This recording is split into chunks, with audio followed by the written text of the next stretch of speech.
Mr. Quigley, you're recognized, sir. Thank you, Mr. Chairman. Thank you, Mr. Secretary. I appreciate your comments last week. You said the U.S. is troubled by the humanitarian situation in Gaza, echoing in some respects the words of our new Pope, Pope Leo, that it is calling the situation in the Palestinian enclave yet more worrying and saddening. Quote, I renew my fervent appeal to allow for the entry of fair humanitarian help and to bring the aid to the hostilities, the devastating price which is paid by children, the elderly, and the sick. I know your heart's in the right place on that, and you stated that the engagement from the U.S. and other countries, Israel has started to allow that aid to re-enter. We were talking about 100 trucks, we're hearing reports entering yesterday, far fewer than the 600 during the ceasefire per day, but that the aid is still not, even from that 100 trucks, is still not getting through to the Palestinians. What further diplomatic efforts are we going to do? The humanitarian crisis unfolding in Gaza has reached deeply distressing levels, drawing international concern and prompting widespread appeals for urgent action. Every day that passes without adequate intervention marks another day of immense suffering for the civilian population, particularly the most vulnerable children, the elderly, and the chronically ill. What once may have been considered a geopolitical conflict is now undeniably a humanitarian emergency of global proportions. And while aid has trickled in, the scale of response remains alarmingly insufficient. For many residents in Gaza, daily life has become a fight for survival. Basic necessities like food, clean water, electricity, and medical supplies are in desperately short supply. The collapse of essential infrastructure, such as hospitals, water sanitation plants, and transportation networks, has further deepened the agony of living amid ongoing conflict. Thousands of families have been displaced, homes have been reduced to rubble, and entire neighborhoods lie in ruin. The psychological trauma inflicted on civilians, especially children, is immeasurable and will likely leave scars for generations. Before the current conflict intensified, Gaza was already experiencing significant hardships due to a long-standing blockade, economic restrictions, and periodic escalations in violence. However, recent events have exacerbated those issues tenfold. During the brief ceasefire periods in the past, humanitarian aid managed to reach Gaza in relatively larger quantities, with approximately 600 trucks entering per day. These trucks carried everything from food packages and medical kits to fuel and construction materials. Though still not ideal, it was a moment of temporary relief for a population suffocating under years of restricted movement and limited supplies. Today, the contrast is striking. The number of aid trucks allowed entry has dropped drastically to about 100 per day, just a fraction of what is needed to sustain over 2 million people, and even among those 100 trucks, not all successfully distribute their supplies to civilians. Many face logistical delays, inspection hold-ups, or get diverted before reaching the communities that need them most. The aid process, once difficult but operational, has now become inconsistent and inefficient, leaving tens of thousands in critical need without access to basic resources. This reduction in humanitarian access is not just a logistical concern, it's a matter of life and death. Hospitals across Gaza are on the verge of collapse. Medical professionals are forced to operate under extreme conditions, performing surgeries without anesthesia, rationing antibiotics, and turning away patients due to a lack of beds, oxygen, or electricity. The outbreak of disease is another looming threat. With damaged sewage systems and a shortage of clean water, preventable illnesses such as cholera, hepatitis, and respiratory infections are on the rise. UNICEF and other child-focused humanitarian organizations have sounded the alarm, warning that children are suffering from acute malnutrition, dehydration, and toxic stress. International organizations and world leaders, including religious figures such as Pope Leo, have publicly condemned the conditions and called for immediate action. In a particularly moving statement, the Pope referred to the situation in Gaza as saddening and more worrying with each passing day. He appealed for unrestricted humanitarian access, emphasizing the moral responsibility of all parties involved to protect innocent civilians and uphold basic human dignity. His plea echoed sentiments shared by global human rights advocates, who argue that denying humanitarian assistance constitutes a violation of international law. But despite growing international outcry, the crisis continues. Political complexities, security concerns, and military strategies often take precedence over humanitarian needs. Governments and organizations that wish to send aid must navigate a web of permissions, border regulations, and unpredictable security risks. Convoys get stuck at checkpoints, warehouses get destroyed in airstrikes. Aid workers put their lives on the line trying to deliver food and medicine to desperate families. In the midst of all this, everyday civilians are left in limbo. Parents watch helplessly as their children go to bed hungry. Patients with chronic illnesses run out of medication. Elderly residents, too frail to flee, remain trapped in homes without electricity, waiting for help that may never come. The emotional toll is staggering. Fear, hopelessness, and grief are part of daily life for Gaza's population. What makes this situation even more tragic is that much of the suffering is preventable. The international community has the resources, knowledge, and capabilities to provide relief. What's lacking is consistent access and political will. Humanitarian aid is not a solution to the conflict, but it is a critical lifeline that can save lives and preserve hope while longer-term peace efforts unfold. Denying that aid or allowing it only in minimal amounts ensures that the suffering continues needlessly. The Secretary of State, during a recent U.S. congressional hearing, acknowledged this reality. He expressed deep concern over the situation and confirmed that American diplomatic efforts were instrumental in pressuring Israel to allow some aid into Gaza. However, he also admitted that what is being done is still not enough. The humanitarian corridors must be expanded, delivery systems must be streamlined, and most importantly, the people of Gaza must not be treated as collateral damage in a larger political game. It's also important to note the broader implications of this crisis. Prolonged suffering and desperation can breed radicalization, destabilize entire regions, and lead to long-term resentment that undermines future peace efforts.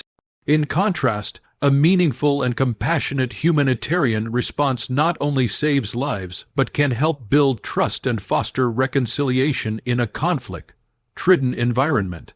As the world watches the unfolding events in Gaza, the moral imperative becomes clearer each day. The suffering must stop, aid must flow freely, and every possible effort must be made to protect the most vulnerable, because in the end, humanity must prevail over politics. Lives are at stake, and the time to act is now. And so we are always careful about what we say publicly, about the nature of our conversations with them. But I think they've acknowledged in their own statement that due to the intervention of the United States and others is the reason why they've started to allow aid, albeit, as you've pointed out, not at the levels that are necessary. I can tell you I was in Rome this weekend was it Saturday, and I met with Cindy McCain at the World Food Program just to get a better understanding of the systems they have set up for distribution. And whether they would, what amount of aid is ready to move in. And we've been engaged constantly. Obviously, I've been on the Hill all day, but I know members of our team, and this includes Mr. Witkoff, our special envoy and ambassador on the topic, has been working on that as well to ensure that additional aid is provided to people there. Because as we said, we were concerned about the conditions and the directions that they were headed. I think ultimately we would like to see is for this to end, for all the hostages to come home, all of them, including those who are deceased, but their families deserve to have that closure, and we're committed to that as well. And I've said this a number of times in the past, so I don't want to get over my ahead of myself or over my skis, but I have some level of optimism that we may have breakthrough achievements here pretty quickly, hopefully, on an end to this and the release of all the hostages.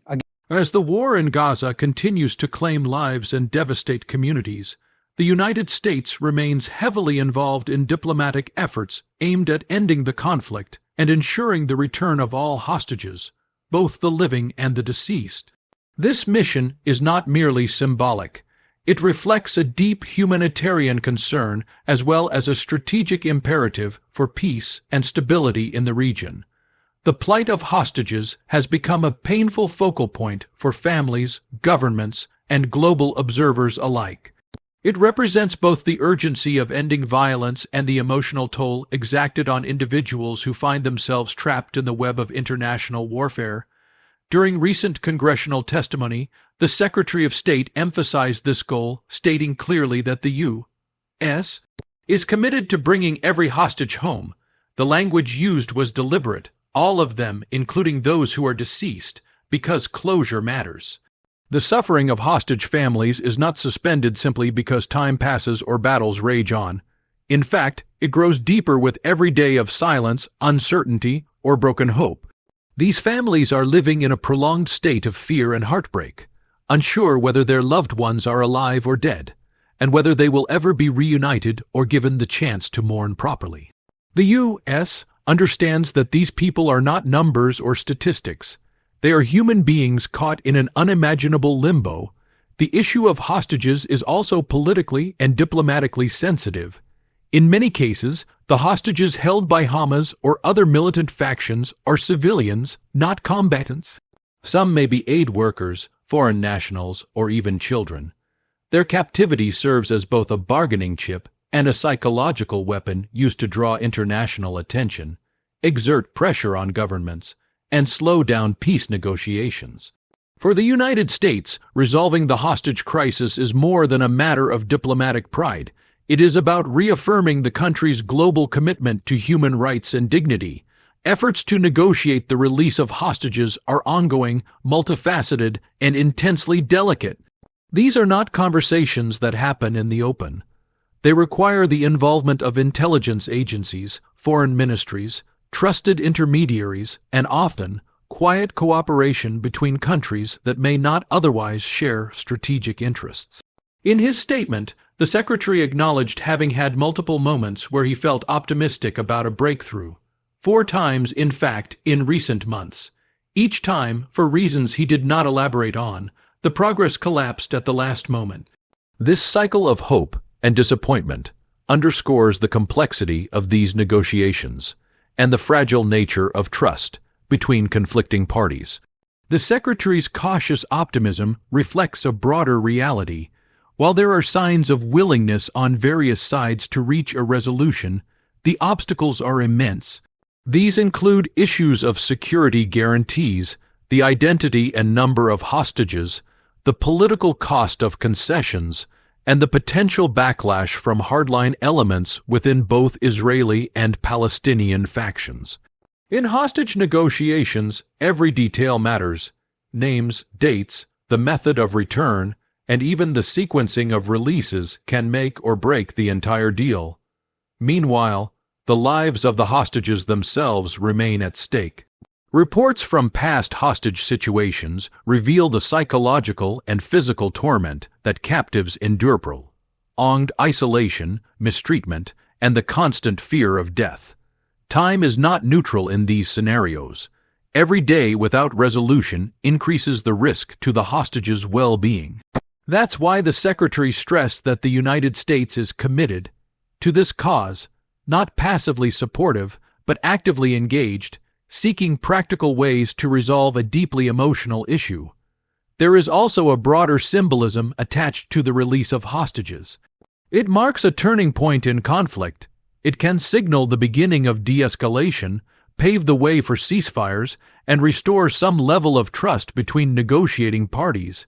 In past conflicts, the exchange or release of captives has often served as the first tangible step toward ending hostilities.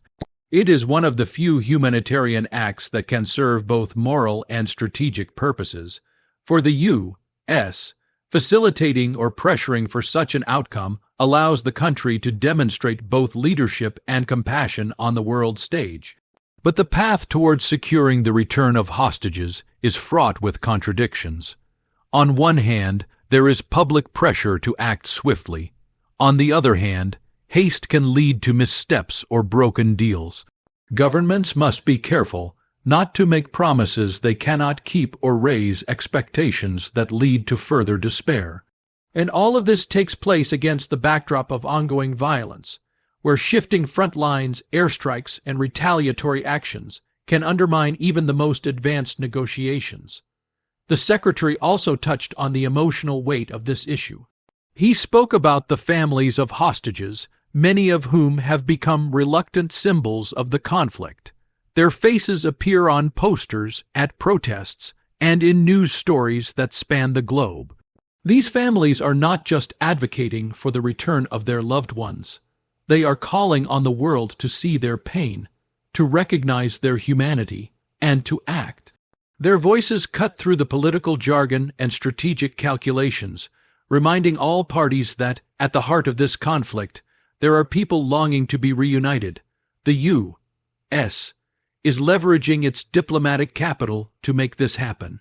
From behind the scenes talks with regional powers to public statements reinforcing its commitment. Washington is signaling that the issue of hostages is non-negotiable in any meaningful resolution. The emphasis is not just on immediate retrieval, but also on ensuring that such situations are less likely to arise in the future.